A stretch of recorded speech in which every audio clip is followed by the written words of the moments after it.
Hello, everyone. I'm here with Michael again, and really excited about what we might uncover today.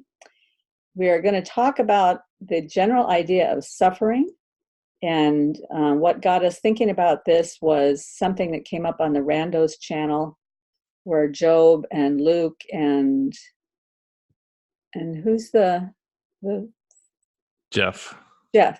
Jeff were reading A Grief Observed together, and also just some other comments that had come up. So I'm going to open it up to you, Michael. What were you thinking about when you were watching that video? Well, I found it very interesting to that Job connected something in terms of connecting with the undeniable reality of Lewis's suffering in reading.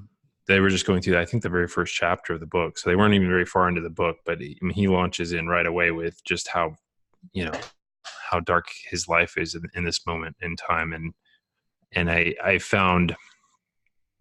Well, I found it interesting because Job, obviously, I don't know if you're familiar with his story, but he's obviously he's still kind of like on this border between atheism and Christianity. He goes to church. He's obviously really involved in Paul's community.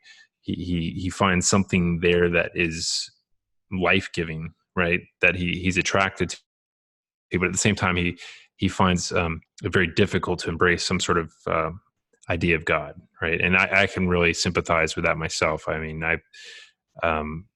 very kind of have an analytical and skeptical mind, but he made the note of the fact that when he was encountering the idea of this suffering, that there's something in it that connected him with the idea of God, which I found very interesting because for myself as well. Palpable at the moment that he said that. Yes, I completely understood what he meant at the moment that he said that, and I could feel it down in the deepest part of my gut. The truth of what he said. Yeah, exactly. There's something about pain that is completely undeniable, whether it's your pain or you're encountering somebody else's. There's something about it that immediately goes to the top of your hierarchy of what is salient, important, and something about it that you don't fake. It's always, whenever you see it, that's real. Like, it's like there's so much information in it that you're like, I know that's real pain. Like you can just immediately identify with it. And you can even know, like, when a kid's not really in pain and they're faking it, like you can, there's such a stark difference between the two. And, but I found it very interesting that, that would connect him with God. And like that in the brief moments where he's encountering this pain, somehow he can, the idea that God exists is somehow acceptable, when in other points in time he's struggling with it. And I feel like I've kind of had similar experiences in my own life, and trying to make sense of why that would be the case. One of the things I've kind of come to in my own kind of idea of God is that there's something about God that is in some sense, I think of him as the being in the universe or whatever, that he feels these pains at a much deeper level than we do. There's like something in him that is very close to us in our pain. And this is all through the Bible too. Like, God is, close to the lowly and the oppressed and the downtrodden, that there's something that he's there with them. And like, it's like I don't know. I feel like there's almost like a recording. Something of their pain is being inscribed in him, and maybe even a deeper way than it is in the person who's going through it in such a way. And I still can't connect the dots for exactly how this connects us to God. But I think, one of the interesting things is, your ability to empathize with other people's pain is, in some level, relational to how much pain you've gone through yourself. You can't really be moved and look at, at other people's pain unless you've experienced it yourself. And then there's some sense in which the more and more pain that we have encountered in our lives, the more we have an opportunity to also put ourselves in God's shoes, I think, in a certain perspective. If that makes sense. Yeah, it makes sense, and there's bells and whistles going off all over the place. So a few things that came up for me when you talked about the amount of pain that God feels. I remembered that verse. I believe it's in Isaiah where he says, "I have engraved you on the palms of my hands." Um, it might be even in the same passage where he talks about how a mother comforts her child, and then he says, "I have engraved you on the palms of my hands." And I think years ago when I was a new believer and I would read that verse, I would think of myself as a little baby or a little child held securely in his hand. And similar to an engraving, he had a picture of me engraved on his hands. Uh-huh. But as the years went by, I began to see it more like, the nails in his hands are something that I put there. Yeah. And that at the same time that he says, "I have engraved you on the palms of my hands," and he has that picture of his love and care and comfort, is at the same moment that he's experiencing the pain that I caused him. And so it gets to be a bigger and bigger and bigger picture. And the other thing that you said that brought up for me is a quote that when my mother was dying, in the very last minutes that she was dying, I was sitting in the hospital room with her. And in this space, I could feel in a very palpable way that I was in a space that was somewhere between heaven and earth, or between this reality and the other life. I could feel that I was somewhere in between. And there was this Christian TV show on or something, and some guy was giving his testimony. And in the testimony, he quoted something from John Stott that went up on the screen. They showed the quote on the screen, and that was like engraved in my mind. And that quote was, "In this universe of pain and suffering, I could not believe in a God who had not experienced it for himself." Yeah. Yeah. That for me, I would say, yeah, that's one of the primary reasons I think I'm a Christian.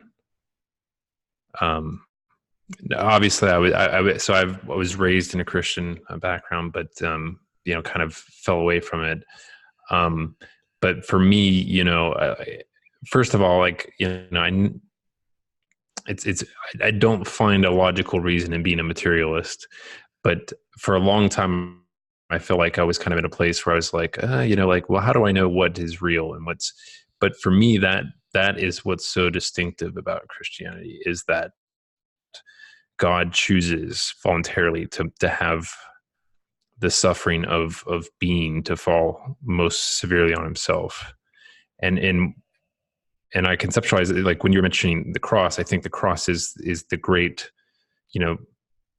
passion play where that gets demonstrated to us. But I don't think it's a one-off in terms of, I think it's, Jesus says, I'm here on a mission to represent the Father to you. So he's writing, with his actions, he's kind of demonstrating what I think God is doing in some larger sense all the time. It's like, I feel like it's an ongoing act of God's self-sacrifice that even makes potentially creation possible itself. You were talking with Sherry the other day, and she was saying something about how is it that God makes room for other things besides himself?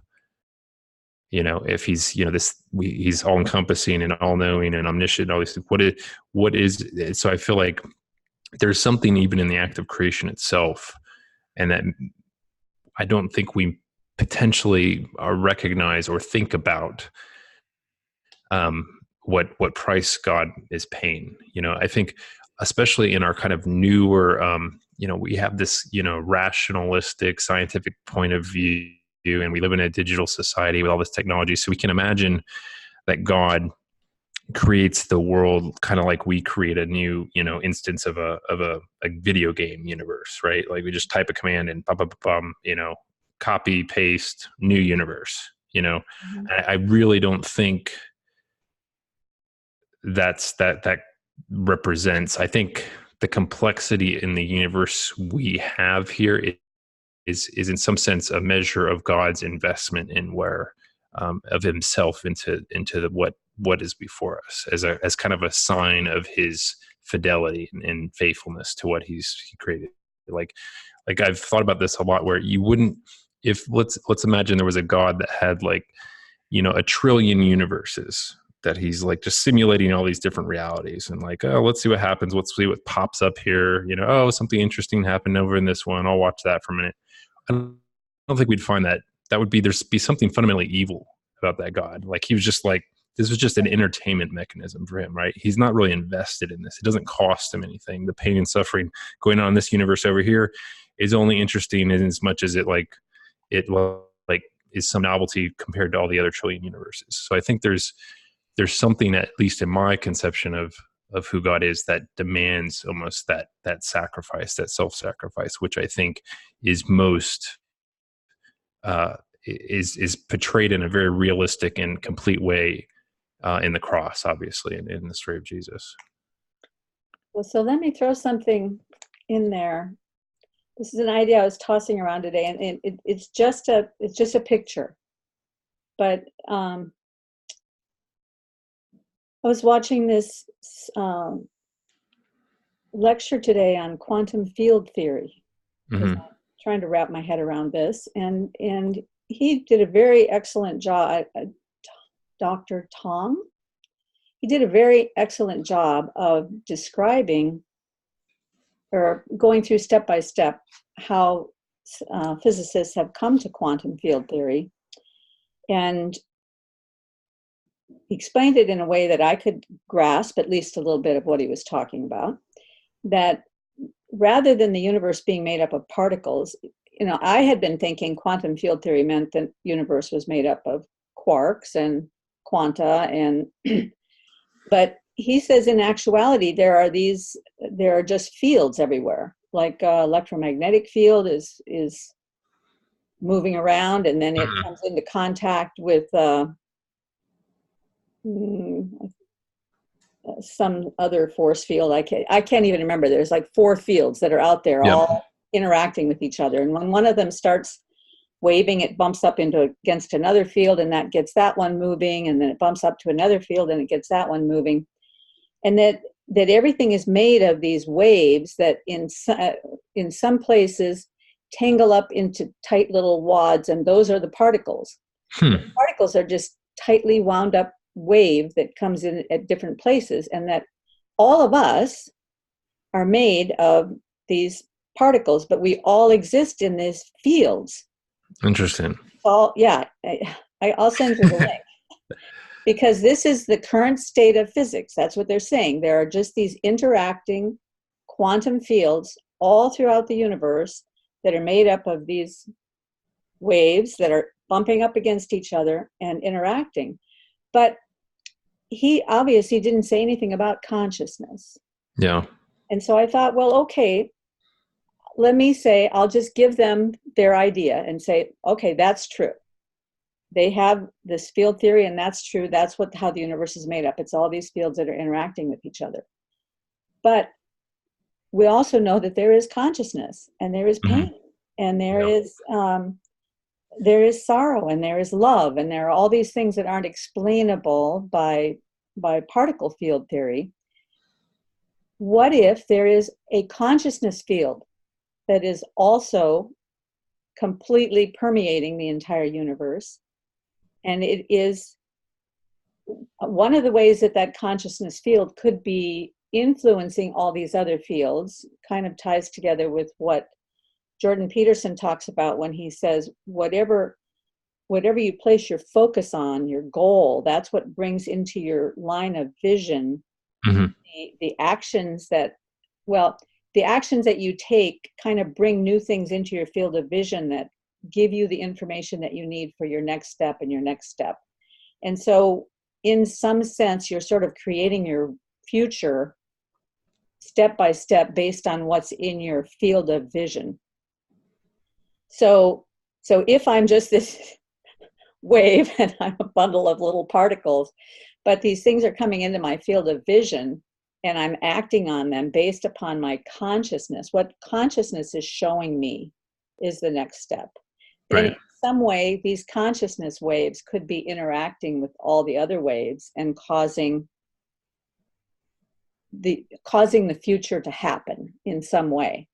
Well, okay, so if that is the way that it's working, there's that verse in Colossians, I think it might be 1:15, that in him all things hold together. Mm-hmm. So I don't think there's any mistakes in scriptures like that Jesus is somehow the fabric that holds the whole. Fabric is probably the wrong word, but Yeah. he holds the universe together. He holds everything together. All of our breath is in him. So there may be some way in which this consciousness, his consciousness, is holding things together and is Mm-hmm. allowing, but still allowing for choice and agency through this idea of things that come into our field of vision and, the goals that we set and all of that. But that would also involve a significant amount of pain, because according to this quantum field theory guy, everything is connected. So we are all connected together somehow. All Yeah. of humanity is all connected together in these fields. Mm-hmm. And if there is a consciousness field, then we're all connected together with that consciousness field. So all the pain that we feel, that is affecting that consciousness field. Now, I know this probably sounds a little weird, but I've had some significant back and hip problems for a number of years because of an injury I had when I was younger. And the way I maintain my health and energy and all that is by going to a specialist. He has designed a method of what he calls dynamic reposturing. And his method involves kind of a super yoga almost that he does on the human body that you can't do for yourself, that keeps all the ligaments and muscles and everything stretched out so that your body's structure can align itself. Because when everything is stretched out in the way that it is supposed to be, your back will automatically align itself and stay that way. And it's only when stress is too much in one place that it pulls things out of kilter. And and the things I've learned from him over the last 15 years working with him about how the human body is put together is absolutely mind-blowing, because we're made of levers and pulleys and and it's weird to look at the biomechanical stuff. Yeah, so your big toe is affected by whatever happens in your shoulder. And it's exactly like what the scripture talks about when it talks about we are the body of Christ and Christ is the head. And when we respond to his word properly, then all the parts of the body work together and all the parts of the body have a function. Yeah. And that may not just be a picture of the body of Christ, that may be a picture of the universe as well. Well, yeah, I think it is larger. I think there is something you could think of as the church specially plays within that, but I think you're right. I think that it is larger, because when you were talking, it made me think of, when Jesus says, when you did this to the least of these, I tell you truly, you did it to me. Mm-hmm. I think that there's something real in that it's not like symbolically you did it for me. I think it's like, when we alleviate the suffering of others, it's like really we've done it for God as well. Mm-hmm. Yeah. I liked what you said when you said as a sign of his fidelity. Could you expand on that a little bit? Yeah, because I think, for myself, like what I always struggle with, I would not by any stretch call myself a mature Christian. I feel like I'm kind of still in this place of like a lot of questioning, a lot of, along with that questioning comes a lot of doubting as well. But I think where the struggle point, where the testing always comes, is in relation to to God's goodness and his ability or his power to make good on that, his goodness, the promise of his goodness. Maybe, and I find it's very easy in terms of the temptations of my mind to try. I can see things that if I follow the thread of thought, its intention is to either undermine his goodness or his ability or his power to make good on that goodness. That holding those two together is very important. To believe that God is good and that he can also fully make good on the promise of what his goodness is declared to us. And I think there's some sense, I feel like, in which we all kind of, there's something inside all of us that we kind of know something. C.S. Lewis talks about this a lot, that, we all have this kind of sense of what is good and right. We often twist it when we look at ourselves and, other people, but there's something we all know, like it's deeply inscribed. And so for me, when I think of that fidelity, I think of Romans, when Paul says, that all men, like in some sense, there's something in the air of the nature itself that if we look at it and it tells us the story, even if we weren't exposed to the gospel in some way, like that, we know of this goodness in that, but that specifically the Christian story, I think it takes us to another level with the cross. But what's funny for me too is a lot of my intimations of this stuff didn't even come through.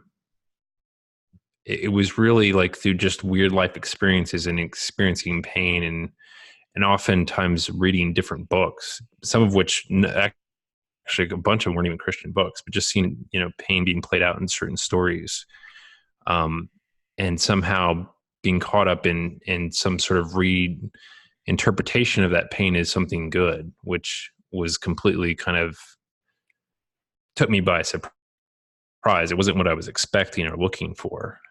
I found myself overwhelmed with emotion, which at first glance feels negative. And then when I dug underneath it and decided to pay attention to it, I saw that it wasn't. It was actually something really good, which was a big shock to me. It was kind of like, what's going on here? And it felt like such a weird, unique experience to myself that I didn't place much in it. I thought, well, this is some weird quirk of my own, consciousness. But the more I dug into it, the more I, could see it everywhere, And so I had, either have to come to the conclusion that I'm going crazy in some respect, or that this thread really is present in all these different locations, and that, I don't know,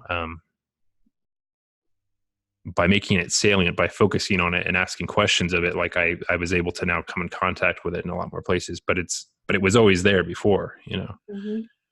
So are you kind of talking about that idea that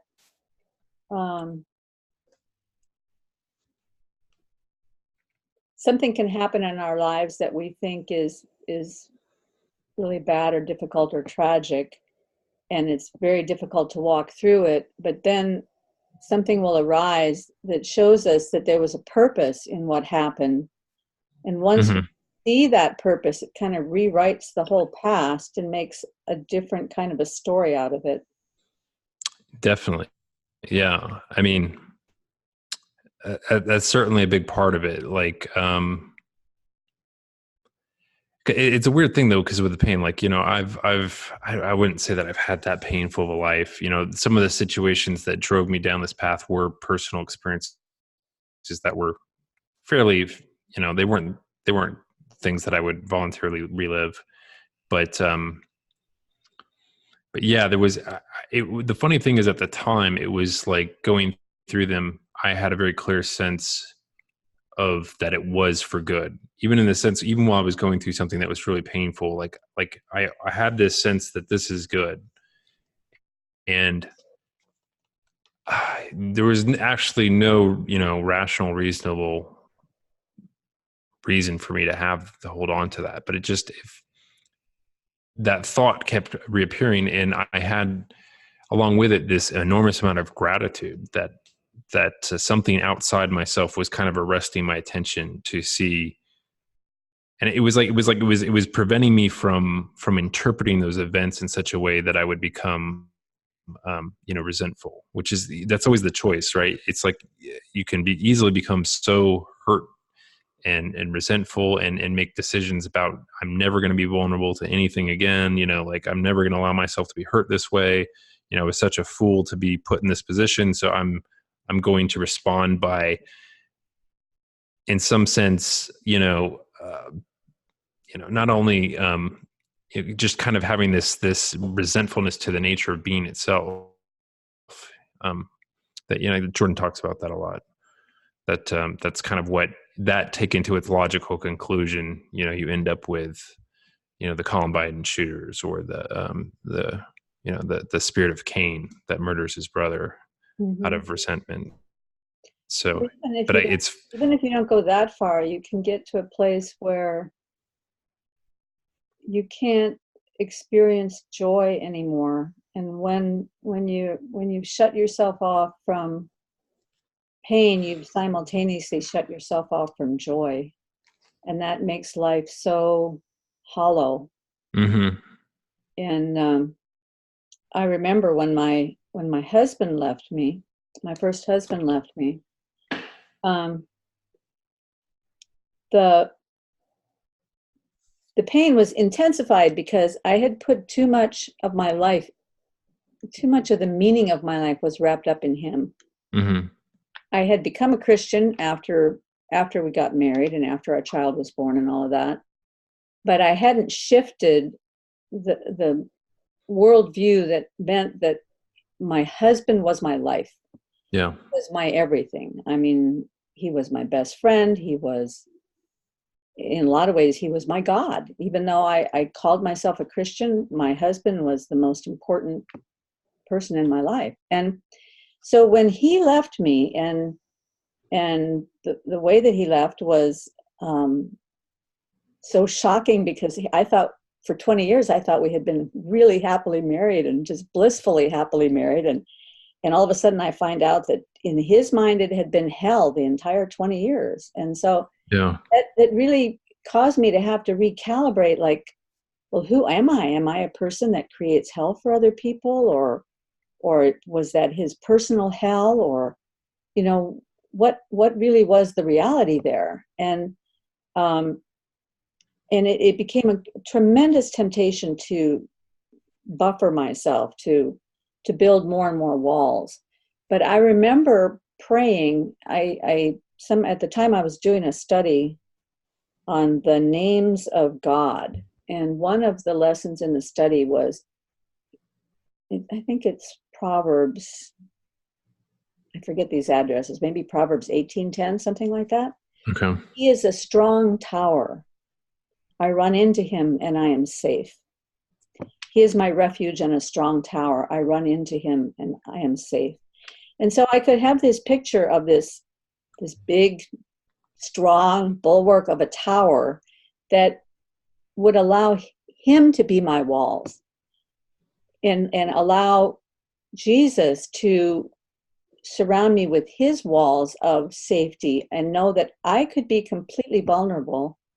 I could allow myself to be completely vulnerable to people, knowing that I could trust Jesus to take care of the results of that, because he was going to be my strength and my tower. And that was like a huge breakthrough for me, to be able to start letting the layers down and be real again. Yeah. And it's not an instantaneous fix by any means, but it's a tremendously beautiful truth to hold on to. There's another passage in Isaiah 26, I think it starts with verse 1, where it talks about we have a strong city, and salvation is its walls and ramparts. And then there's another psalm, I think, that talks about, look at the city, walk around its walls, count its towers. And so I have this picture in my head of I am safe and secure in the middle of his city, and I'm surrounded by towers and defenses and everything, but they're his defenses. They're not mine. Yeah. So Have you, while you're talking, it made me think of, if you encountered the work of Brene Brown and her stuff on shame. a little bit, yes. Yeah. Yeah. Well, I just found it I interesting. preached a couple messages about her, and I think she came and spoke at our church once about something. Oh, really? Okay. Yeah. I found her really interesting too. She has a very Cause winsome way of giving information. yeah, cause well, she talks about how, like if you don't, when you were saying like when you shut off the negative, you also shut off the positive, and that's kind of what she goes into, is like you kind of have to deal with these deep dark parts of yourself, and shame is obviously one of those things that people really don't want to talk about, but it often underlies a lot of the pain that people have. Because I think it was like, there's a great quote from Adam Smith that said, people not only want to be loved, but they also want to be lovely. Mm-hmm. And so there's this sense in which we don't just we want to not just to be loved, but we want to be objects worthy of love. And so when we have that denied to us in some way, which is what shame is kind of like a sense of, that you don't deserve to be loved, that it really kind of cuts you off at the knees there. Whereas like she points out, guilt's like a healthy emotion because it helps you think about what you did and what you could do differently. Whereas shame is kind of like, no, it's not you did something bad, that you are something, bad, which is a completely different, shift. And it's funny. That's often how, I feel like, in my own personal life, in terms of thoughts, like, it's often easy to, underline a lot of negative thoughts. I feel like is just, it's that extra step of taking things too far, which I think, tries to kind of shut things down. It gets you, what John Vervaeke talks about this with his reciprocal narrowing, where it's like your sense of possibility just comes all together. Like it's like your view of the world and everything becomes smaller and smaller and smaller.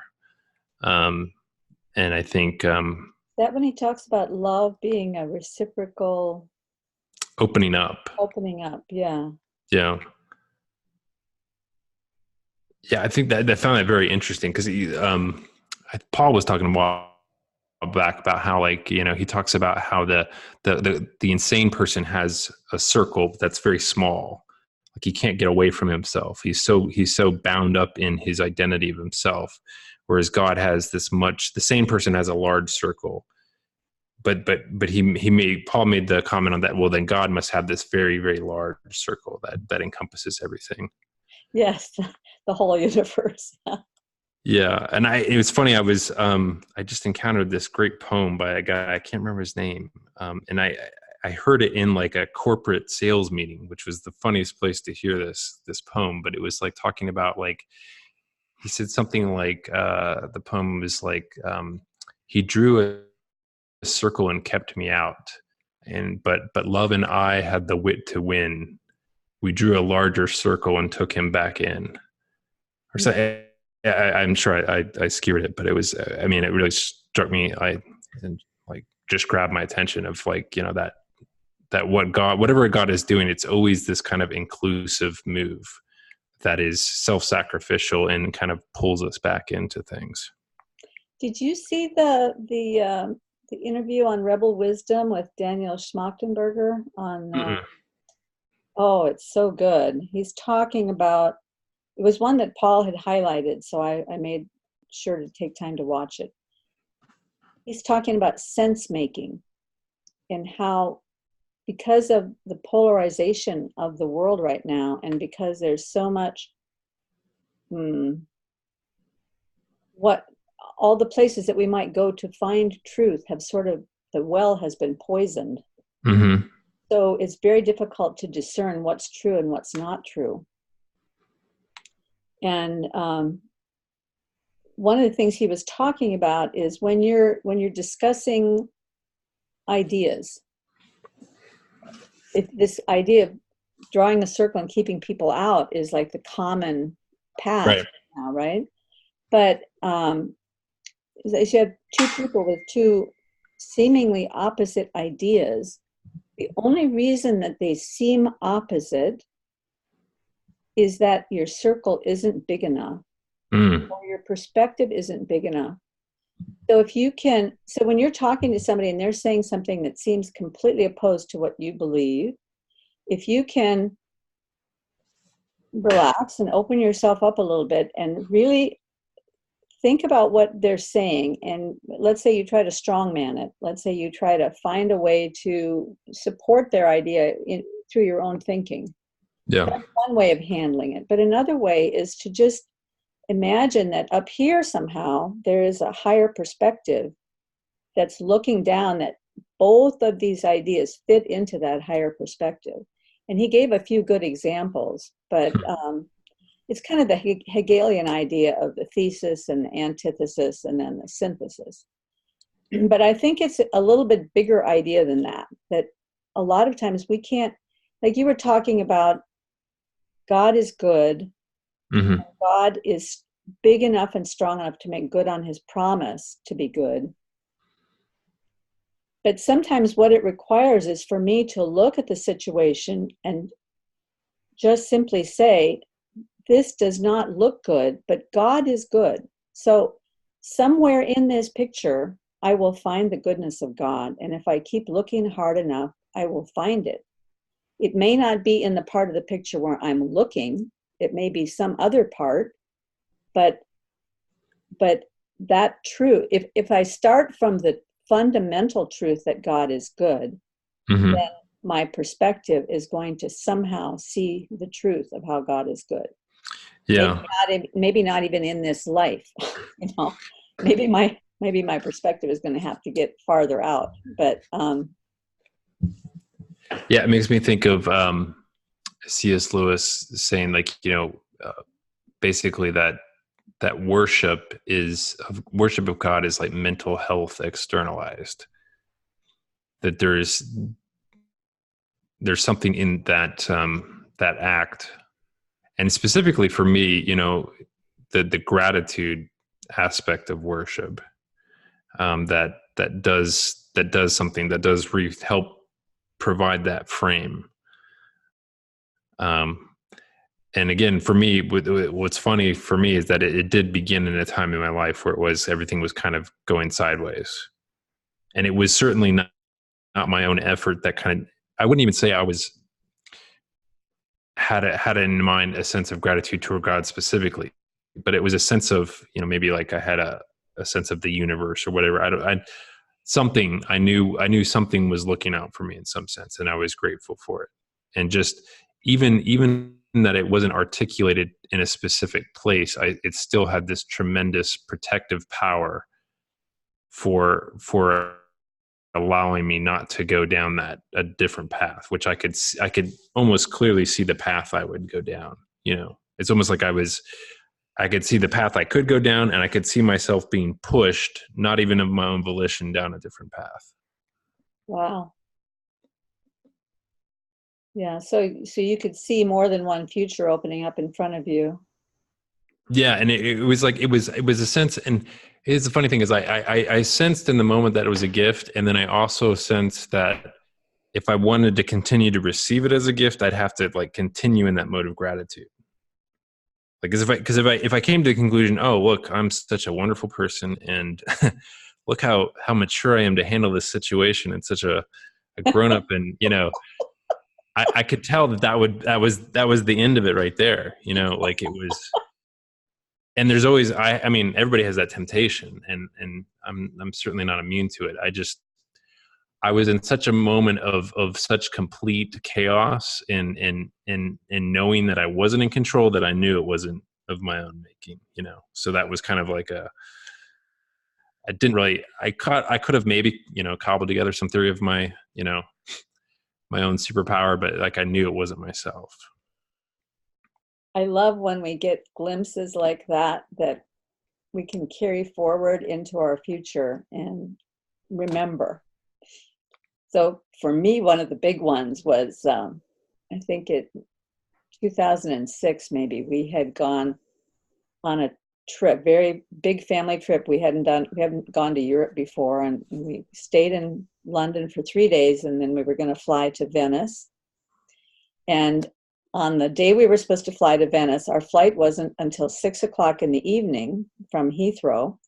So my husband said, "Oh, I want to show you Blenheim Palace in Oxford." So we took the rental car and we drove to Oxford, and we saw Blenheim Palace, and he wanted to have lunch there. And I kept saying, well, we should leave. Oh, we got plenty of time. It's only 1:30. So we left at 2 o'clock.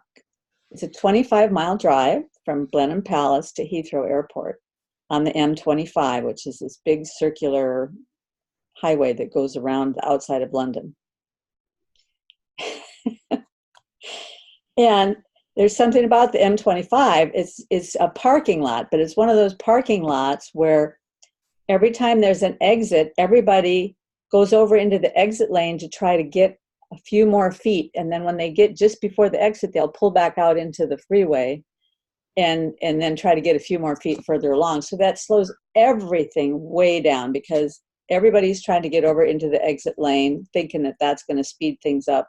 Mm-hmm. And so anyway, we're moving along at a snail's pace, 1 hour, 2 hours, 3 hours. We can see the window closing. We're not going to make it to the airport, you know. And there's this angst to just get one more mile, just get one. We're gonna make it. We're gonna make it. And we get to the airport at like 15 to 6, and they'd already closed the gate and they wouldn't let us on the plane. So huge disappointment. We're going to have to rebook a flight for the next morning. We had to stay overnight in a hotel at the airport there. And, you know, fortunately, we didn't bite each other's heads off or anything. But, I mean, there was obviously a lot of frustration over this. Well, when we got to Venice the next morning and the water taxi came to pick us up at the airport, we had called him the night before and said, "Don't come. We're not going to be there." So he knew not to pick us up. But he said, "I waited at the airport until midnight last night." And we said, "Well, we told you not to pick us up." And he said, "Oh, I know." He said, "I had other people to pick up." And he said that flight that came from Heathrow flew right into we had the worst storm last night we've ever had in Venice. And that flight had to circle the airport for 3 hours above the storm before it could land. And then he showed us the debris everywhere. There were gigantic billboards that had been knocked down. It was just like a hurricane had come through town. Wow. And we missed all of that because we were late for our plane, right? So I have never again, seriously, anytime something gets in our way like that, we're like, God's got something better in mind. That's awesome. So it changed the whole way that everybody in our family looks at anything. We just say, "Remember Venice." Yeah, it's interesting. Like, you know, it's like it's the weird, because I do believe that our agency makes a difference, but probably we think it matters more than it does. And God's ability to even work with our mistakes and the things that we did wrong. Because I think we're always aware of how far short we're falling. And so there's a sense in which we're always looking for shortcuts to get back to where we think we're supposed to be. Yeah. And so that's obviously, you know, probably not the way to go. Isn't there a song? Get back to where I used to be. Get back to where I should belong, or something like that. Bum bum bum bum bum. I remember the riff. I just can't remember. Well, it's been a delight talking to you, Michael. Let's Same here. Let's do this again. Definitely. Yeah, I really enjoyed it. Signing off. Hey, maybe I'll try to read A Grief Observed, and next time we can talk about, you know, we were saying at the very beginning that C.S. Lewis must have been in a very different place when he wrote The Problem of Pain, which is really pretty academic, still very helpful. but very academic. And then when he wrote A Grief Observed, where it was much closer to his heart because of the loss of his wife. So that would be an interesting thing to look at. Yeah, definitely. That sounds like fun. Okay, signing off. Bye-bye. All right.